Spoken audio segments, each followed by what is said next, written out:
Matagal bago pa nagkahiwa-hiwalay ang mga bansa at relihiyon, may dalawang magkapatid, si Isaac at si Ismael. Parehong anak ni Abraham, isa ipinanganak dahil sa plano ng tao. Ang isa ipinanganak dahil sa pangako ng Diyos.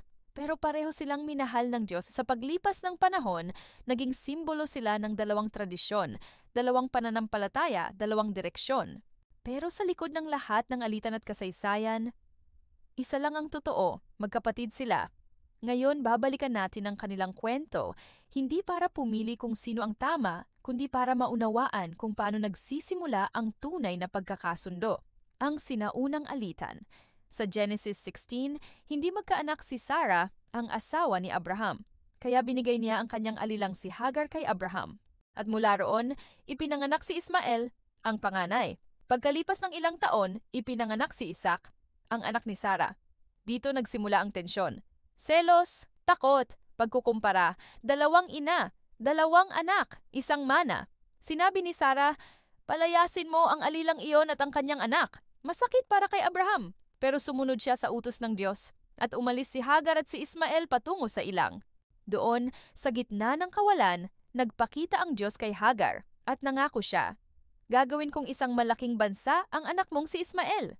Kahit iniwan, hindi pinabayaan ng Diyos. Ang Diyos na parehong nagmamaha. Madaling isipin na si Isaac lang ang mahal ng Diyos dahil siya ang anak ng pangako.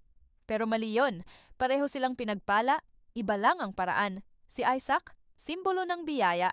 Si Ismael, simbolo ng habag. Minsan, feeling natin tayo si Ismael, yung naiwan, yung hindi pinili, yung parang second best. Pero tandaan mo, may Diyos pa rin na nakakakita sa iyo.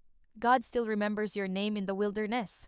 Hindi kailangang pareho ang plano ng Diyos sa ating lahat, pero pareho siyang tapat. Dalawang landas, isang ama, lumipas ang mga taon. Ang mga lahi ni Isaac naging Israel. Ang mga lahi ni Ismael naging mga bansang Arabo.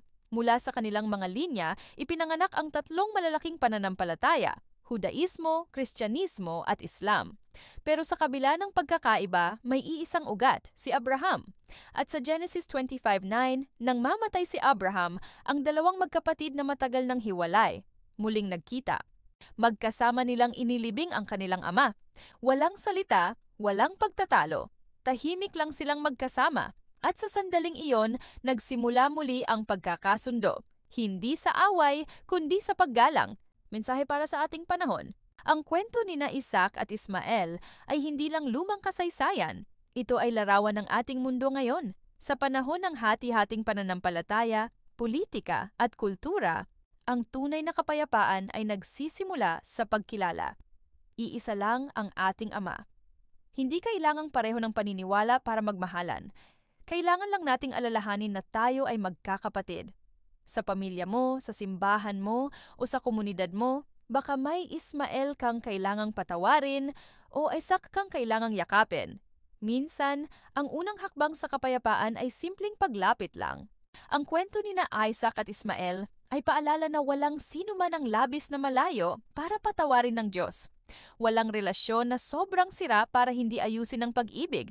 Manalangin tayo. Panginoon, turuan mo kaming magpatawad. Tulungan mo kaming makita ang bawat isa bilang kapatid, hindi kaaway. Ituro mo sa amin ang daan ng pagkakasundo at kapayapaan. At tulad ni na Isaac at Ismael, naway matutunan naming magtagpo muli sa iyong pangalan sa ilalim ng iisang Ama. Amen?